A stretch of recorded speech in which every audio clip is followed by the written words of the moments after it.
So the next bit I'm going to go through a little more quickly. It's a little less interactive. It's just to give you a quick idea on a summary of what it takes to manage some of our estuaries. Again, a highlight as to how, in terms of estuarine research, South Africa is fairly advanced. So yeah, it's just like openly we've had a look at all the different systems that are there and all the different estuaries. So just why are they so important? Why are these estuarine systems, important for us to conserve, important for us to manage them, important to try and increase the estuary health of those systems that have reduced in health? And the biggest reason is that they are so unique. They provide a very unusual habitat. They're some of the only sheltered habitat on our coastline, which is called the Wild Coast for a reason. We don't have big ports and bays, or not very many of them. So estuaries provide a very important nursery habitat for a lot of different fish species, a lot of which we use commercially and consume as human beings. So there's a very big importance in terms of that. They're important for the conservation of these species. The Knysna estuary, for example, holds up to 2/3 of the entire species list for estuarine communities in one estuary. So that's a very unusual one and an estuary that needs to be protected. Similarly, a lot of the systems are important for socioeconomic reasons. So aside from the big ones where you have ports that are very important in terms of our social and economy, you also have systems in the more rural areas that are very important because they provide resources to those communities. So one of the big things that is one of the key words in conservation these days is ecosystem services. And it's something that one of our teams, so we have a conservation department here at Anchor, and that team does a lot more economics that I'm willing to attempt, a lot more accounting, and they do what they call environmental accounting, which is trying to put a monetary value on a natural system. So trying to determine how you would cost these ecosystem services. So the supply of water and the regulation of flooding and flood management, nutrient supply, recycling. So in terms of the capacity of these environments and the benthic and macrofauna communities, as well as the vegetation on the edge of the community that are able to cycle nutrients and manage nutrients that would otherwise go into the sea. An area of refuge for fish, migration corridors. So we have a couple of eel species which are very cool that migrate up estuaries and breed in freshwater, but then live in the sea. It's not as important as some of the huge systems in some of the other countries, but still an important function. As I mentioned already, resource provisioning, so raw materials, food, building materials, all that sort of stuff for subsistence and commercial use. Recreational and tourism. It's very important these days. I mean, we're not joking when we say look after your mental health. And there is something incredibly special about sitting on the edge of an estuary and just watching, just seeing what's out there. And then transport services. And these are slightly less in terms of boats and movement, like some of the big systems in the States where you have huge big vessels that can travel across 2 or 3 states in an estuary. Here, this is more about transport such as sediment. So to take a closer look at this in terms of an example, here we have the Mzimkhulu estuary, which is Port Shepstone on the east coast. Here's some historical photos, and this is sediment transport. So a lot of when you have a rainy season and the water flushes down the system, you get the sediment transport, and in that is a lot of nutrients, a lot of finer sediment that's important in the Tugela system, in the marine protected areas close by, for the habitats adjacent to these estuaries. And the amount of sediment transport varies and changes. And this is a system that goes through the different cyclical periods with winter and summer, and when the flow increases, so does the sediment transport. So one of the important functions of the estuary, and one of the things that we need to manage, along with many others. So in terms of South Africa, we have a number of different legislative or legal things that relate to estuaries or coastal management. The two most important are NEMA, or the National Environmental Management Act, and ICMA, the Integrated Coastal Management Act. And it's going to be a bit daunting, and I won't go into it in depth, but there are a lot of others. And one of the papers that I've included in your resource collection is a very nice paper by Susan Talliard and a whole lot of others. And they have this thing that I call a horrendogram. And this is a map of the different legislation that relates to our coastal environments within the country, where the center or the orange one's a little small for you, but if you have a look when you get the paper, those are things that relate to international policies that we are responsible for upholding. And then they get smaller and smaller regional policies or key issues that need to be analyzed, regional policies, and then sort of those things that are the norms and standards within coastal and estuarine areas. So a very nice thing when you're trying to wrap your head around legislation, which often have sentences longer than I can say with like 5 breaths.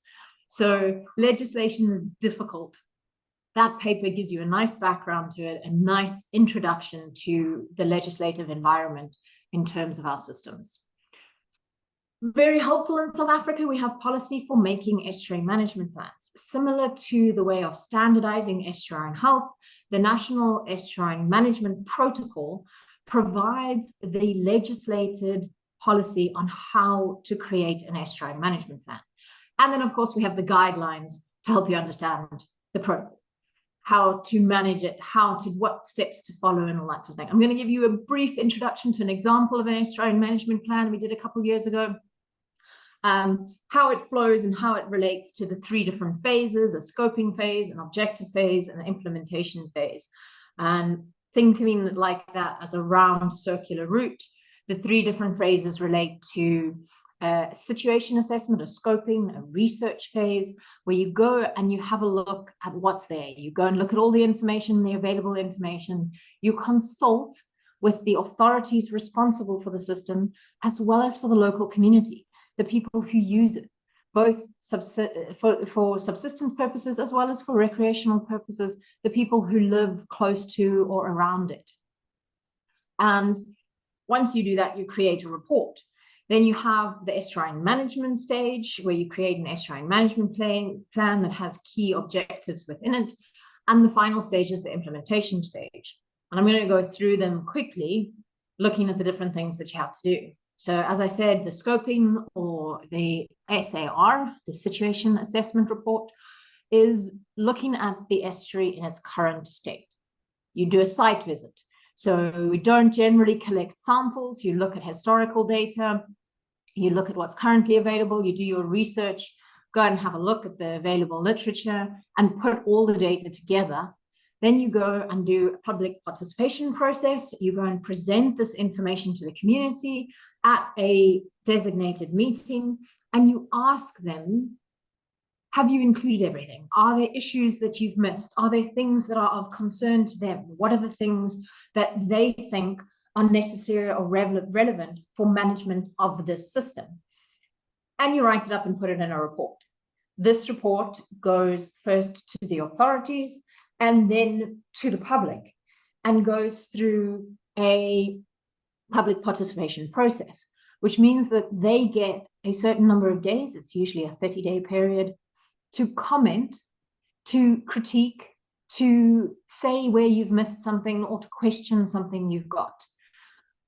Or authorities first, and then the locals. You reply with the comments and response. You make changes to your document where necessary, produce a final report. And that's the end of the scoping stage. Then you move into the actual development of an estuary management plan. This includes creating a vision and looking at the possible things that are necessary, the goals and objectives within the estuary plan. Setting the boundaries, a lot easier nowadays, as we have those estuarine functional zones for most of the systems across the country, but also zonation.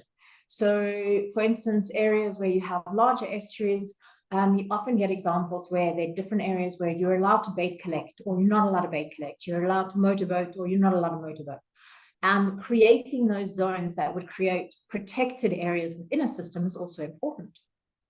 Similarly, you've got to set out the management objectives. You've got to make a list of, you can't just say improve estuary health. You have to set out a list of what are the goals, improve them to what extent, and who does it. So that's step 2. You have a workshop, you go to the public and you ask them, here, write on a piece of paper what you think the vision of the estuary should be.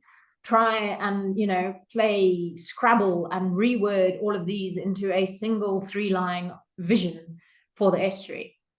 You do those zonation, you look at land use, you look at the activities within the estuary that have been done.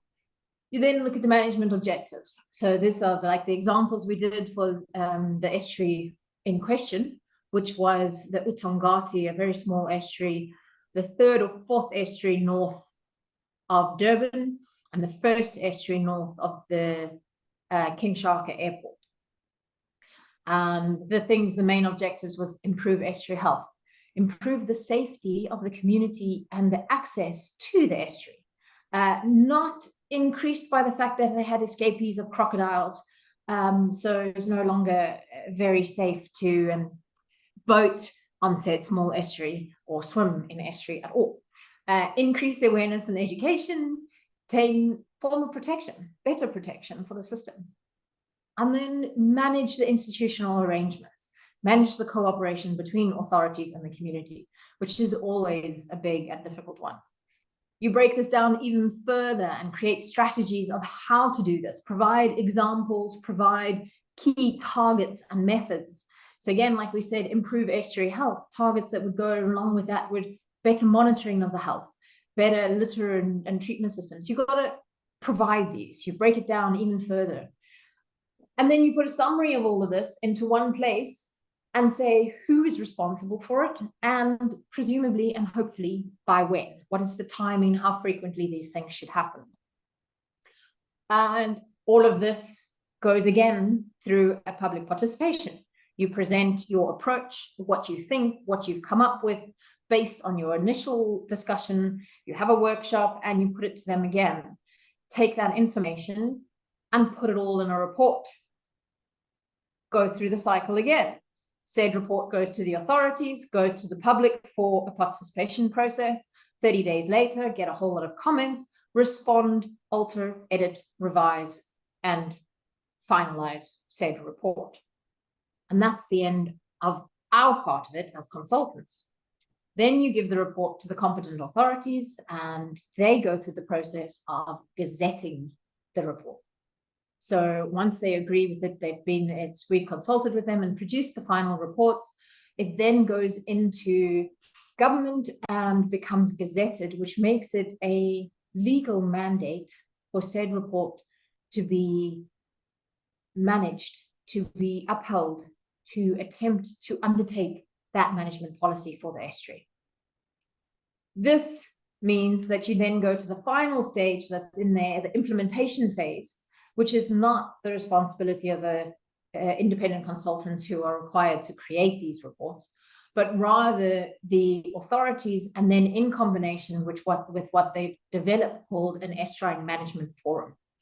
And this forum must include provincial authorities, municipal authorities, government regions and agencies, and local businesses, as well as local stakeholders.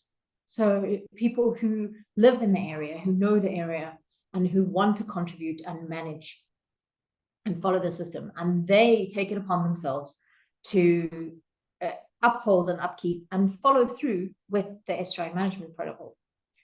And all of this from start of us being asked to produce to about a year's worth of project, going through all of those phases and research. So we started in 2020 and the Tongati Estuary Management Plan was gazetted last month. So a 4-year process. And this should be revised every 5 years. So back to our estuaries and our enormous coastline and our 290 estuarine systems. And there is a lot of work to be done, but it is happening. It's starting. And one of the key things that have come out of this and have come out of some of our policies and systems in the country is that we also have the EIA regulations. So because we now have these estuarine functional zones, when an EIA triggers a specific listed activity, I've added them to your resource folder. Don't be too frightened by them. There are 3 listing notices. One, I think, is 40 pages, and the longest one, I think altogether they're 300 pages of listing notices. A lot of legal speak. Some of it's just clearing vegetation. Some of it's moving for 500 kilograms of sand. All of these things are considered listed activities, which means you have to go through an EIA process. The one that's important and relevant to us is any development or activity within an estuarine functional zone triggers an environmental impact assessment. So in terms of the work I do, a lot of it is the specialist studies for environmental impact assessments, putting together an understanding of the current state of the estuary and what that development, however big or small, may affect the system, how to mitigate that, and whether, as an independent consultant, we believe it is or isn't advisable for such an activity to happen. Once we produce those reports, they go to the authorities, who then have the ability and knowledge to make a more sort of substantial decision about whether or not a development may go ahead. So again, looking at our lovely coastline, our 290 estuaries, it's a work in progress. It is happening. It is a bit slow, but in terms of what's there, it's much better than you think. So anyone interested in estuarine research, there's a lot of work. There's a lot of us that need the help. So a lot to be done for estuaries, a lot of exciting work coming up, and a lot that's going to happen and that's still to come. So again, as I mentioned earlier, I've put together a folder of resources that Marette and her team will make available to you. They might be helpful, they might not, you might need them, you might not. It's just my sort of go-to that could help, which includes that really cool sort of estuary thing. If you just want to go visit somewhere and see, you know, oh, I wonder what the health of this estuary is. It may look pristine, but it may not be. So yeah, I mean, I hope that's useful in some way, or if not, that you've enjoyed. And a big thank you both to my company for allowing me to be here today, but also to the team from the Leadership for Conservation in Africa and Share Screen Africa for giving me this opportunity. Now it's your turn to talk and ask questions. Before we go to the floor, may I just say quickly, Jess, when I approached you, I knew you were a strong speaker, but you went over and above in this, and it was smooth sailing with you from the get-go. So thank you so much.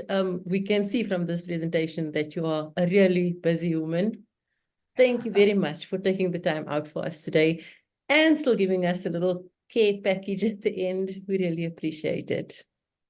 You're most welcome.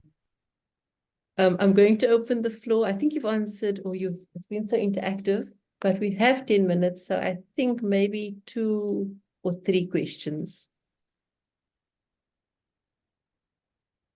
Hello there. I just want to know how many, you said how many job opportunities are there working in estuaries? So they range widely. They're not always as obvious as you may think.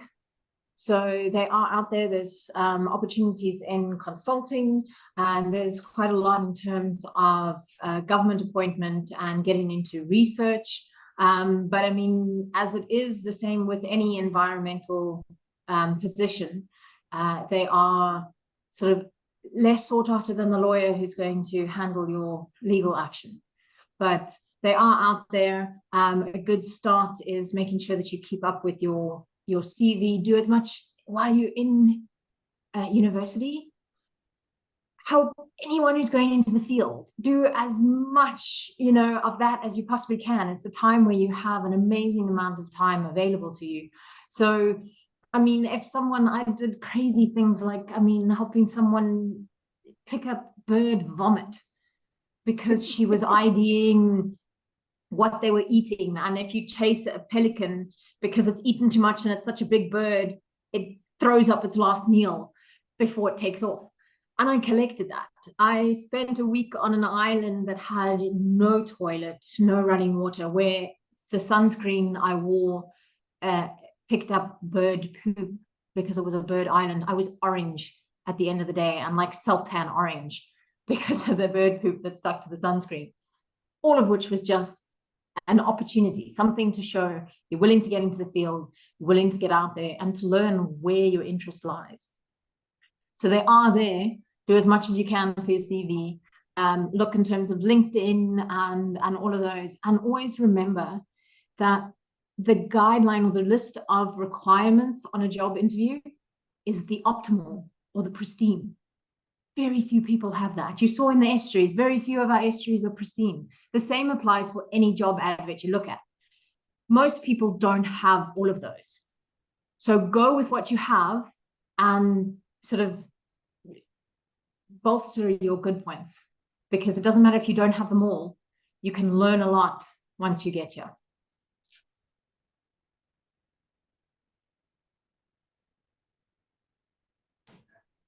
Hi, I was just wondering, with estuaries being so dynamic in how they change and how regularly they change, does this mean the conservation efforts need to be very flexible, that we apply on those, or is there separate conservation efforts for separate stages of the estuary? So as you say, because they're so dynamic, we have what we call working documents.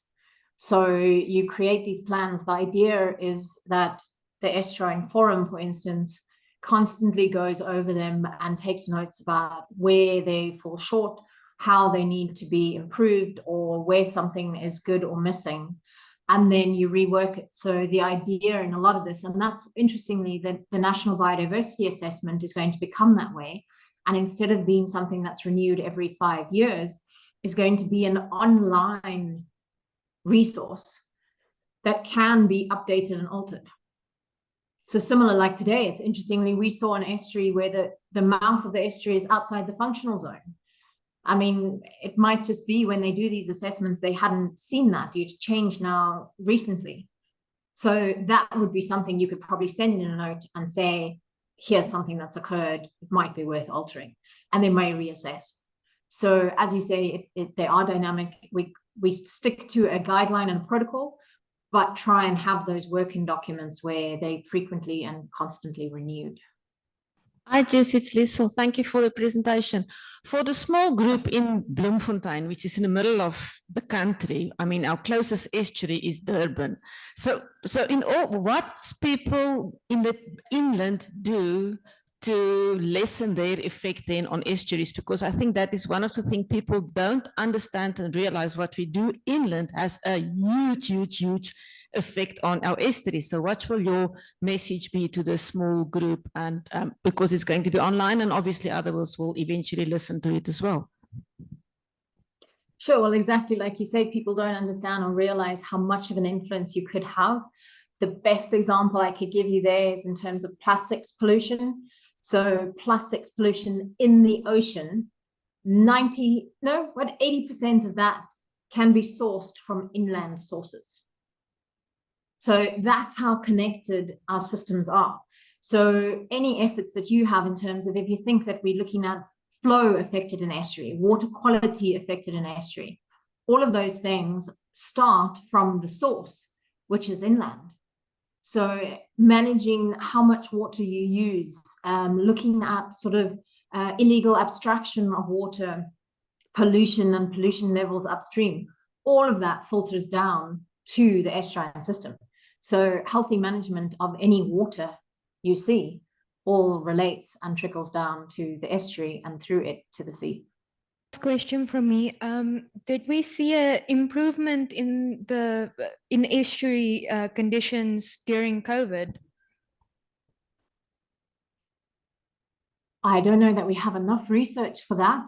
I think in certain situations, yes, and in other situations, no. So, I mean, some of the estuaries, I mean, many of us couldn't travel at all.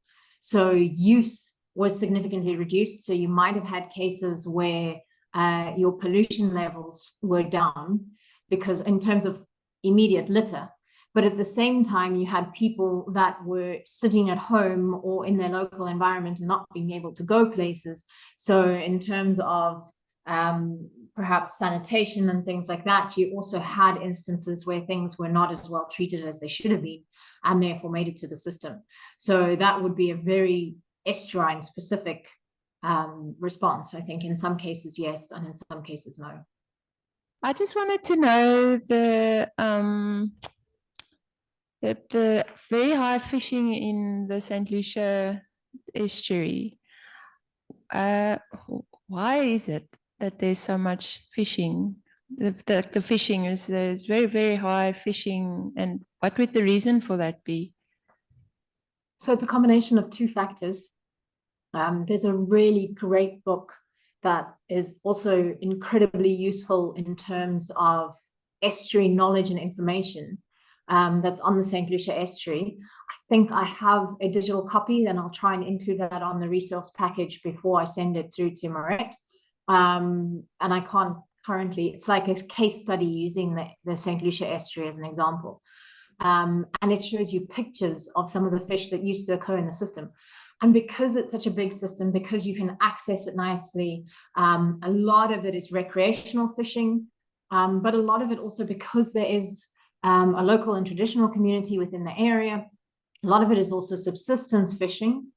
So it's a combination of both. And then you also have that fish themselves have undergone pressures, so their community has changed. But also when you have that shrinking of the available water space, it makes it a lot easier to catch the fish. So it's a combination of the factors, some of which is just also that some of the other systems have become so degraded that there's nothing to catch there. So they're moving into the larger, healthier systems and increasing the pressure as a response.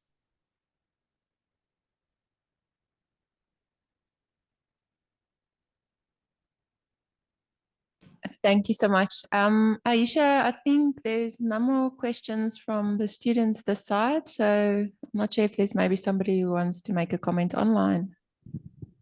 I think we've got 2 minutes left, so Jess, if there are any, Marit will forward it to you. And then may I just take the last minute to say thank you again. This was phenomenal. Thank you so much for the time. We really appreciate it and the extra Thanks for effort that you listening. put in it.